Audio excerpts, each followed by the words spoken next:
Om Shanti. Good morning. प्यारे मीठे शिव बाबा के 12 जुलाई 2022 के अनमोल महावाक्य सुनते हैं। मीठे बच्चे, किसी देहधारी से दैहिक लव न रख, एक बाप से लव रखो। अशरीरी बनने का पूरा पूरा अभ्यास करो, क्योंकि परमात्मा भी अशरीरी है, बीज रूप है। प्रश्न है, रहमदिल बच्चों का कर्तव्य क्या है?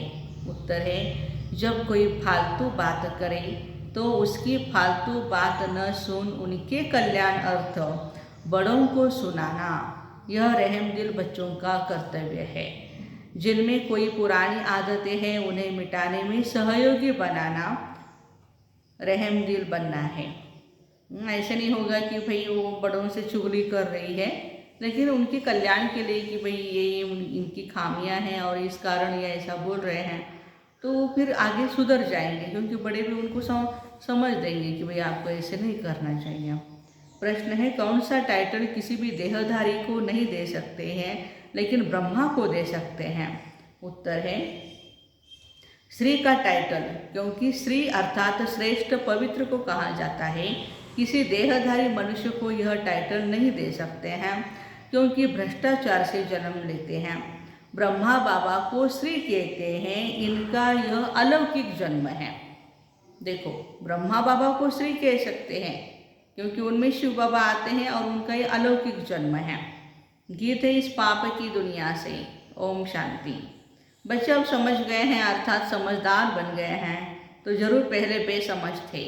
ये भी नहीं समझ में आता है कि यह पति दुनिया है और इस भारत में ही देवी देवताओं का राज्य था, उसमें पावन सुखी थे, उसमें दुख की बात नहीं थी। परंतु शास्त्रों में कई बातें सुनने के कारण यह भी समझ में नहीं आता है कि स्वर्ग में सदैव सुख था।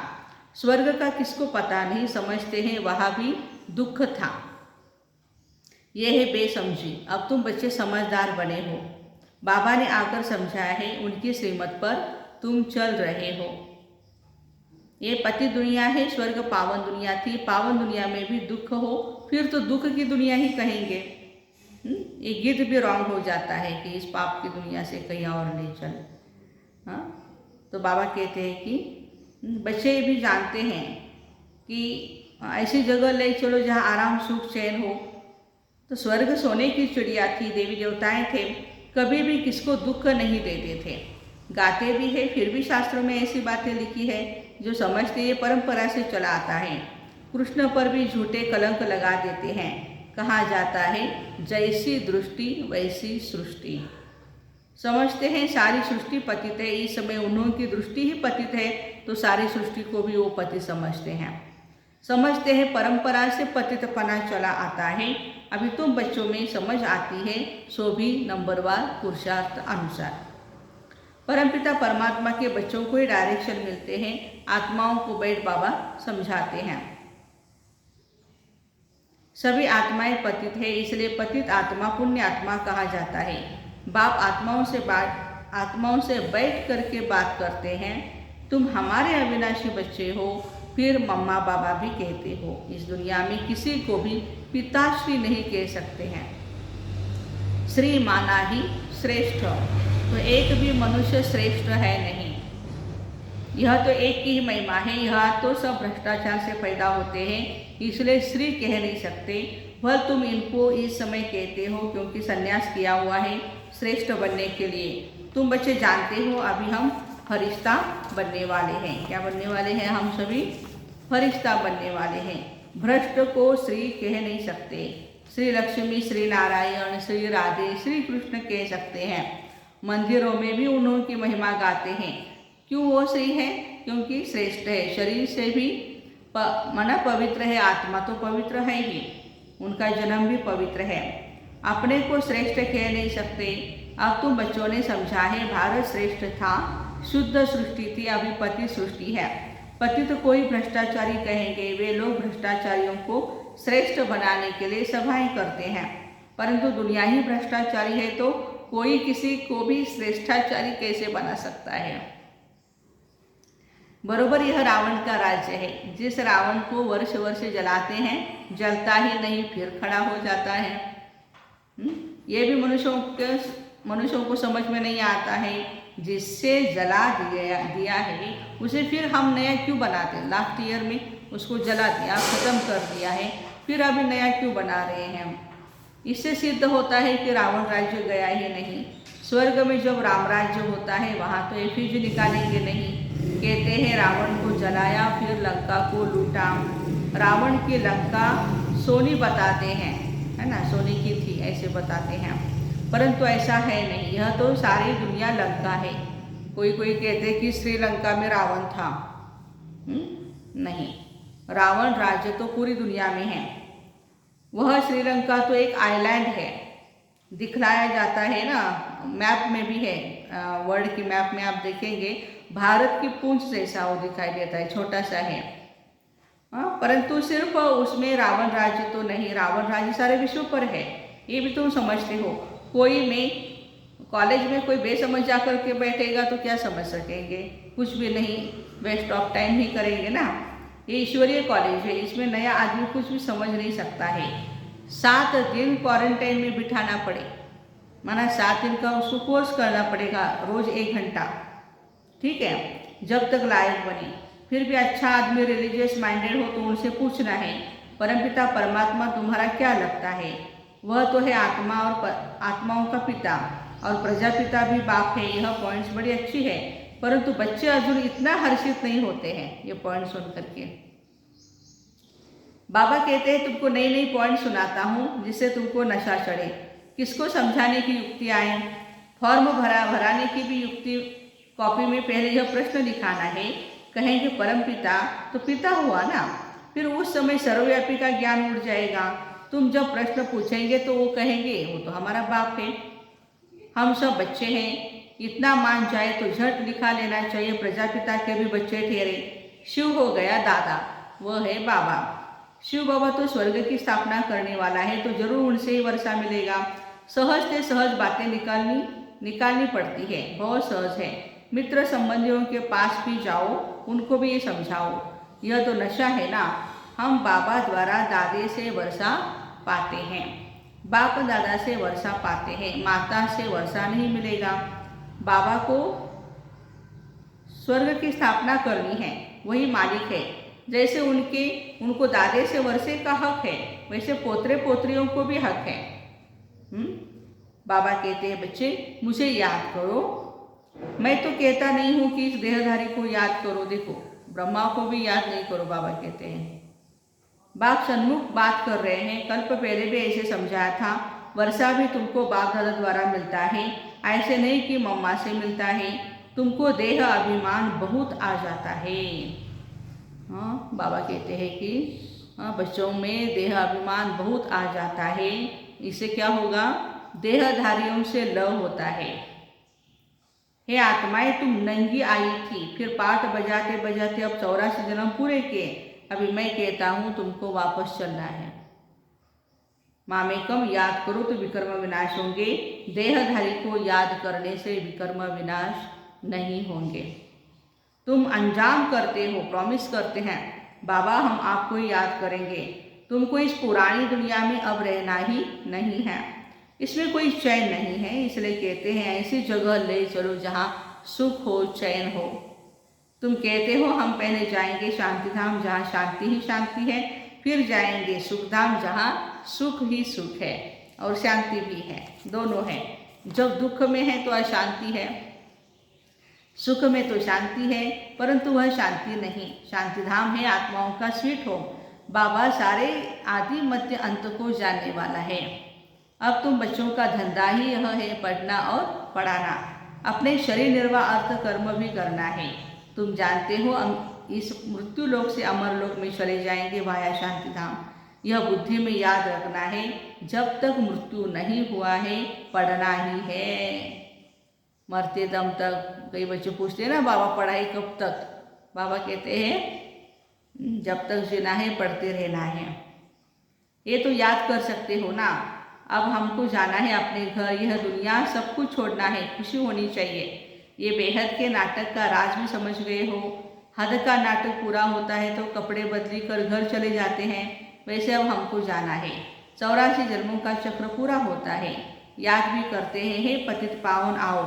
याद शिव बाबा को ही करेंगे। एक तरफ कहते हैं पतित पावन आओ और दूसरी तरफ कहते हैं परमात्मा सर्वव्यापी है। कोई अर्थ ही नहीं निकलता। बच्चों को कितनी अच्छी रीति समझाते हैं, शांति धाम को याद करो, ये दुख धाम है।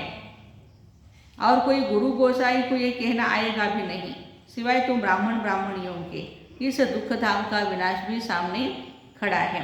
यह वही महाभारत की लड़ाई है। यूरोपवासी यादव है, कौरव पांडव भाई भाई भी है, एक ही घर के है ना। भाई भाई में युद्ध हो नहीं सकती, यह युद्ध की बात नहीं। यह भी वंडर है ना, मनुष्य क्या नहीं कर सकता है।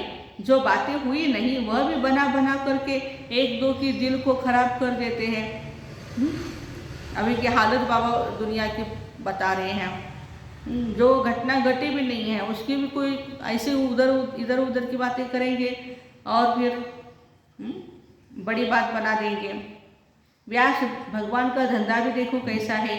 मनुष्यों का धंधा तो एक ही है, एक दो को लड़ाना। ये तो रस्म है, सब एक दो के दुश्मन बन पड़ते हैं। बच्चे भी बाप का दुश्मन बन पड़ते हैं इस कलयुग में। अब तुम्हारी बुद्धि में देखो क्या है और शास्त्रों में देखो क्या क्या लिख दिया है। उनका फिर मान कितना रखते हैं। बड़ी परिक्रमा दिलाते हैं, देवताओं की मूर्तियों को भी रथ पर बिठाए बड़ी परिक्रमा दिलाते हैं, फिर समुद्र में डुबो देते हैं।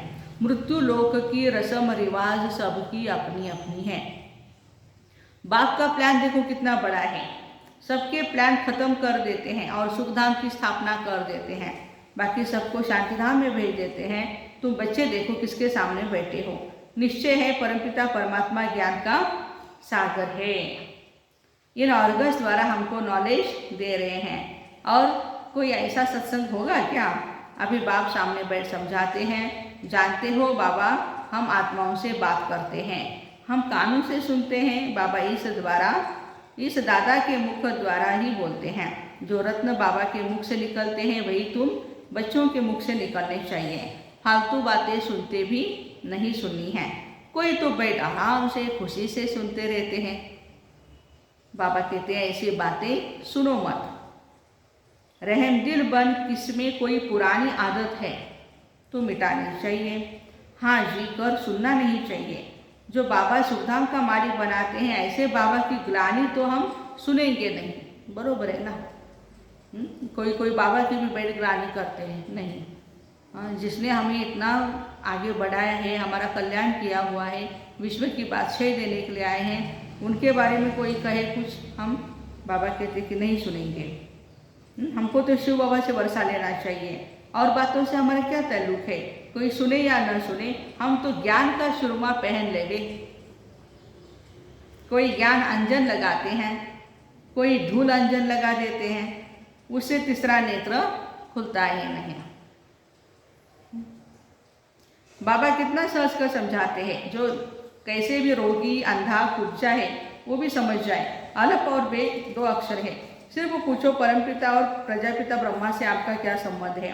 यह प्रश्न सबसे अच्छा है तो सर्वव्यापी का ज्ञान एकदम बाहर निकल जाए। मित्र संबंधियों से दोस्ती कर उन्हें समझाओ, बहुत मीठा बनो। तुम्हारा काम है सबको बाबा का परिचय देना। भल दुश्मन हो परंतु उनसे भी मित्रता रखनी है। बाबा कहते हैं तुमने आसुरी मत पर चल मुझे गाली दी, तुमने ईश्वर पर अपकार किया, फिर भी ईश्वर तुम पर कितना उपकार करते हैं। ईश्वर का अपकार होना भी ड्रामा में लूट है। तब तो कहते हैं यदा यदा ही धर्मस्य ग्लानिर्भवति भारत। आया भी है भारत में, समझा भी रहे हैं बच्चों को। हर एक बात अच्छी रीति समझने की है, किसकी तकदीर में नहीं है फिर भी वही धंधा करते हैं। यहाँ से बाहर गए यह बातें भूल जाएंगी। निंदा करते करते तो यह हाल हुआ है। देखो परमात्मा की निंदा करते यह हाल हो गया। अब निंदा बंद करो, निंदा करना बंद करो। सिर्फ पंडित भी नहीं बनना है, तोते मुआफिक सुनते सुनाते रहेंगे और धारणा तो कुछ भी नहीं करेंगे, ऐसे नहीं बनना है। तुम पक्के पक्के राजयोगी हो। ऐसे ऐसे समझाओ तो तीर भी लगे। खुद में खामी होगी तो दूसरों को बोल नहीं सकेंगे, पाप अंदर खाता रहेगा। बाबा हर बात बहुत अच्छी रीति समझाते हैं। कल्प पहले भी ऐसे ही समझाया था, भूलो मत। सिमरण करते करते अंतमति सो गति हो जाएगी। सवेरे उठ शिव बाबा को याद करो तो अंत में देह भी याद न पड़े, हम आत्मा है। अच्छा, मीठे मीठे सिकिरदे बच्चों प्रति माता पिता बाप दादा का याद प्यार और गुड मॉर्निंग। रूहानी बाप की रूहानी बच्चों को नमस्ते।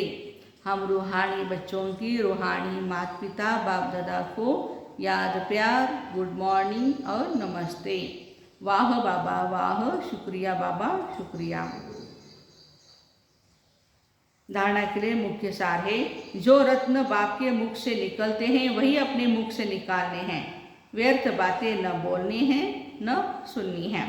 ज्ञान का ही सुरमा पहनना है। सभी से सच्ची मित्रता रखनी है।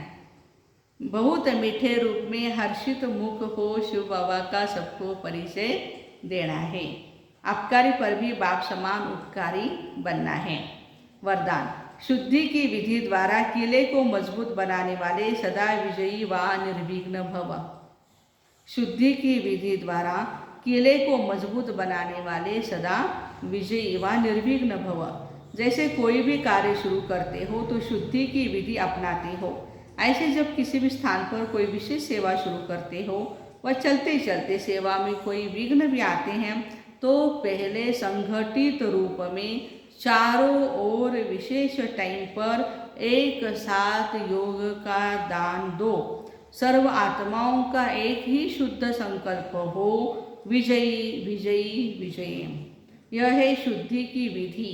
इससे सभी विजयी व निर्विघ्न बन जाएंगे और हमारा किला मजबूत हो जाएगा। यदि कोई प्रॉब्लम आते हैं तभी भी हम मेडिटेशन करवाते हैं, योग भट्टी संगठित करें। और बाबा कहते हैं कि कोई अच्छा काम करना हो, कहीं भूमि पूजन है, कहीं वास्तु निर्मित का काम चल रहा है, तभी भी हम संगठित रूप से योगदान करें। या कहीं पर बड़ी सेवाएं हो रही है, उस सेवा में सफलता पाने के लिए भी संगठित रूप का योगदान हम करते हैं। तो ऐसे बाबा कहते हैं कि सदा एक ही संकल्प शुद्ध सबका रहे, विजयी विजयी। स्लोगन है, यथार्थ कर्म का प्रत्यक्ष फल है। हम यथार्थ कर्म कर रहे हैं तो उसका प्रत्यक्ष फल क्या है? खुशी और शक्ति की प्राप्ति। तो ऐसे शुद्धि की विधि द्वारा किले को मजबूत बनाने वाले सदा विजयी व निर्विघ्न भाई बहनों को ओम शांति। Have a nice day.